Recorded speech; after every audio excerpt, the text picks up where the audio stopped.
മരിച്ചവരോട് പ്രാർത്ഥിക്കാൻ വേണ്ടിയിട്ട് ഒരു ശവായ കഥയായിട്ട് ഒരു തൊപ്പിയുടെ ചെങ്ങായി വന്നുകൊണ്ട് ആ വീഡിയോ ഒന്ന് കണ്ടോക്കി. റോഡരികിൽ ചത്തുകിടക്കുന്ന ഏതോ ഒരു ജീവിയുടെ ജഡത്തിലേക്ക് നോക്കിക്കൊണ്ട് വഹാബി പറഞ്ഞു, മരിച്ചു കഴിഞ്ഞാൽ എല്ലാം വേസ്റ്റ് ആണല്ലേ.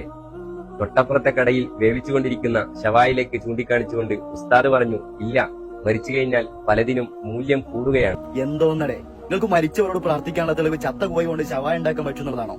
ഇന്നക ലാ തുസ്മിഉൽ മൗതാ, നിങ്ങൾക്ക് മരിച്ചവരെ കേൾപ്പിക്കാൻ പറ്റൂല എന്ന് വിശുദ്ധ ഖുർആൻ അല്ലാഹു തആല പറയാണ്.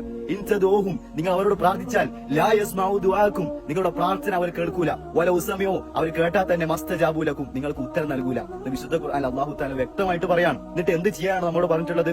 ഉദ്ഉനി അസ്തജിബ് ലക്കും, നിങ്ങൾ എന്നോട് പ്രാർത്ഥിച്ചു, ഞാൻ നിങ്ങൾക്ക് ഉത്തരം നൽകാം. വഇദാ സഅലക ഇബാദി അന്നി, എന്റെ അടിമകൾ എന്നെ പറ്റി ചോദിച്ചാൽ അവരോട് പറയണം, ഫഇന്നി ഖരീബ്, ഞാൻ അവരുടെ സമീപസ്ഥനാണ്, ഞാൻ അവരുടെ ഏറ്റവും അടുത്തുള്ളവനാണ്.